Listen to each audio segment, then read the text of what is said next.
రాష్ట్రంలో ఎన్నికలు పూర్తయి ఏడాది అవుతుంది.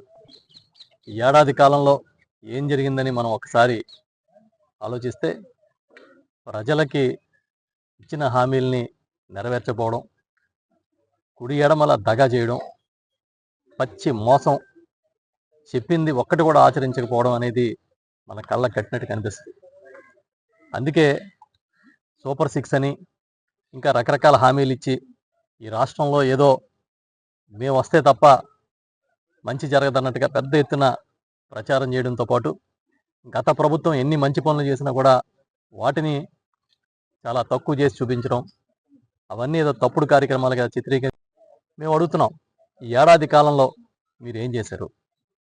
చెప్పింది ఒక్కడైనా సరే నెరవేర్చారా? ప్రజలకి ఒక్క వాగ్దానం నెరవేర్చడం కానీ, అది కాకుండా పలానా సంక్షేమ కార్యక్రమాన్ని బ్రహ్మాండంగా చేసామని కానీ ఒక్కడైనా మీరు చెప్పగలుగుతారా? అంతేకాకుండా గతంలో జగన్మోహన్ రెడ్డి గారు ఆయన ప్రవేశపెట్టిన అద్భుతమైన కార్యక్రమాలని ఇవాళ అన్నింటినీ కూడా నిలిపివేసి ఈ కార్యక్రమాలన్నీ కూడా ఏదో తప్పుడు కార్యక్రమాలుగా చిత్రీకరించి జగన్ మీద కోపాన్ని ప్రజల మీద చూపిస్తూ ఉన్న విషయం కూడా ఇవాళ అర్థమవుతుంది. మేము చెప్తున్నాం, ఇది కేవలం మీరు అధికారాన్ని అనుభవించడం కోసం గత ఏడాది కాలం పనిచేశారు తప్ప ప్రజల కోసం చివరికి మొన్న 10వ తరగతి పరీక్ష ఫలితాలను కూడా సక్రమంగా ఇవ్వలేకపోయారనే విషయం ఇవాళ బయటకు వచ్చింది. మరోపక్క అంబేద్కర్ రాజ్యాంగాన్ని పక్కన పెట్టి ఏదో రెడ్ బుక్ రాజ్యాంగం అని వాళ్ళే ఒక రాజ్యాంగాన్ని సృష్టించుకుని ఎవరు మాకు శత్రువులు అని వాళ్ళే డిక్లేర్ చేసుకుని వాళ్ళందరినీ కూడా తప్పుడు కేసులు పెట్టడం, లోపలేయడం, భయంకరమైన పరిస్థితి ఇవాళ రాష్ట్రంలో సృష్టించారు. పసికందుల మీద అత్యాచారాల దగ్గర మొదలుపెట్టి హత్యలు, మానభంగాలు జరుగుతూ ఉంటే కనీసం క్షేమ గుట్టినట్టు కూడా లేదు. గతంలో పెద్ద పెద్ద డైలాగులు వల్లించిన ఒక్కరు కూడా ఇవాళ మాట్లాడడం లేదు. ఎందుకని మేము అడుగుతున్నాం. ఈ ఏడాది కాలంలో ఏం జరిగింది అనేది ఓవరాల్గా చూస్తే ప్రజలకి వెన్నుపోటు తప్ప ఇంకేమీ జరగలేదు. అందుకే రేపు ఎన్నికలు జరిగిన ఏడాదికి 4వ తేదీన మా గౌరవ పార్టీ అధ్యక్షులు జగన్మోహన్ రెడ్డి గారు ఇచ్చిన పిలుపు మేరకు వెన్నుపోటు దినం కార్యక్రమాన్ని నిర్వహిస్తున్నాం. అన్ని నియోజకవర్గాల్లో కూడా ఈ కార్యక్రమాన్ని నిర్వహించి స్థానిక రెవెన్యూ అధికారులకి వినతి పత్రాలు ఇస్తాం. మీరు ఏవైతే సూపర్ 6 హామీలు ఇచ్చారో, ఏవైతే ప్రజలకి డిఎస్సి దగ్గర నుంచి ప్రతి ఒక్కటి చెప్పారో వాటన్నిటిని కూడా సక్రమంగా అమలు చేయాలని డిమాండ్ చేస్తూ ఉన్నాం. అంతేకాకుండా ఈ రాష్ట్రంలో రాజ్యాంగం ద్వారా ఏవైతే ప్రజలకి హక్కులు వచ్చినాయో ఆ హక్కులన్నింటినీ కూడా కాపాడే బాధ్యత మీదే అని చెప్పి మళ్ళీ మేము డిమాండ్ చేస్తున్నాం. సోషల్ మీడియాలో ఒక పోస్టింగ్ పెట్టారనో, లేకపోతే మీకు నచ్చలేదనో, మీ పార్టీ కాదనో ఇవాళ వేధింపులు జరుగుతున్నాయి రాష్ట్రంలో. ఇలాంటి వాటన్నిటిని కూడా తీవ్రంగా మేము పరిగణించి ప్రభుత్వం చేసే ఇలాంటి దమనకాండాలని ఎదుర్కోవడానికి సంసిద్ధంగా ఉన్నామని మరొకసారి రేపు 4వ తేదీన చెప్పబోతున్నాం.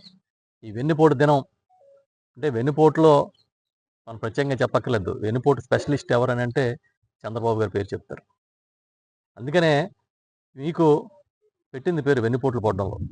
కానీ మళ్ళీ ప్రజలు మరొకసారి నమ్మి మోసపోయారు. ఇవాళ మీ మోసాలు, మీ అరాచకాలని మరొకసారి బహిర్గతం చేయడం కోసం ఈ రాష్ట్రంలో మీరు ఇచ్చిన హామీలను నెరవేర్చి సంక్షేమ పథకాలని బ్రహ్మాండంగా అమలు చేయమని చెప్పి మేము ప్రజల పక్షాన గొంతెత్తి కోరుతూ రేపు 4వ తేదీన చేస్తాం. కాకినాడ రూరల్ నియోజకవర్గంలో సర్పవరం జంక్షన్ దగ్గర మేము కార్యక్రమాన్ని చేసి రూరల్ ఎంఆర్ఓ కార్యాలయం వద్దకు వెళ్ళి అక్కడ వినతి పత్రం ఇస్తాం. అదేవిధంగా అన్ని చోట్ల అన్ని నియోజకవర్గాలు కూడా భారీగా జరుగుతున్నాయి. తప్పకుండా ప్రజలందరూ దీనికి సహకరించాలని, పార్టీ శ్రేణులందరూ దీనిలో పాల్గొనాలని మరొకసారి అందరినీ కోరుకుంటూ, చంద్రబాబు గారు వారి తనయుడు కూటమిలో ఉన్న మిగతా నాయకులు ఒకసారి పునరాలోచించుకోండి. మీరు చేసేది కరెక్టా? మీరు ఏ విధంగా ఇవాళ అన్ని వర్గాలని ఇబ్బంది పెడుతున్నారనేది కనీసం 4వ తేదీన మీరన్నా కూర్చుని ఒకసారి మాట్లాడుకోండి. ఎందుకంటే ఈ రాష్ట్ర ప్రయోజనాలన్నీ కూడా తాకడ పెట్టే పరిస్థితికి వచ్చింది. మీకు అమరావతి తప్ప ఏది పట్టనట్టుగా కనిపిస్తూ ఉంది. అందుకే చెప్తున్నాం, రైతాంగం దగ్గర నుంచి ఉద్యోగుల దాకా ప్రతి ఒక్కరూ ఆవేదనలో ఉన్నారు కనుక మీరు ఎప్పుడైనా సమీక్షించుకోండి. మేమైతే ప్రతిపక్షంగా గట్టిగా మా గొంతు వినిపిస్తాం, మా గళం వినిపిస్తామని చెప్తా ఉన్నాం. అధికారం వచ్చిన ప్రతి ఒక్కరూ దాన్ని ఎంజాయ్ చేస్తారు కాబట్టి పండగ చేసుకుంటారు. మేమైతే ప్రజల పక్షాన్ని నిలబడి మాట్లాడుతున్నాం. మేము పేదల పక్షాన్ని నిలబడి మాట్లాడుతున్నాం.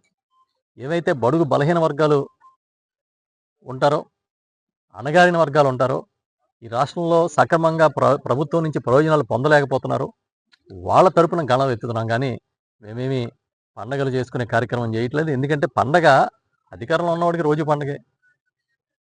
అది ఎందుకంటే ఇప్పుడే చూశాను, మీరు మిత్రులు ఎవరో చెప్తున్నారు దీపావళి, సంక్రాంతి అన్నీ కలిపి ఒకే రోజు చేస్తున్నారని. మంచిదే, ప్రజలు నిర్ణయిస్తారు ఏది కరెక్టో. ప్రజల పక్షాన్ని నిలబడి గళం ఎత్తడం అనేది ప్రతిపక్ష బాధ్యత. దాన్ని మేము గట్టిగా వినిపించబోతున్నాం.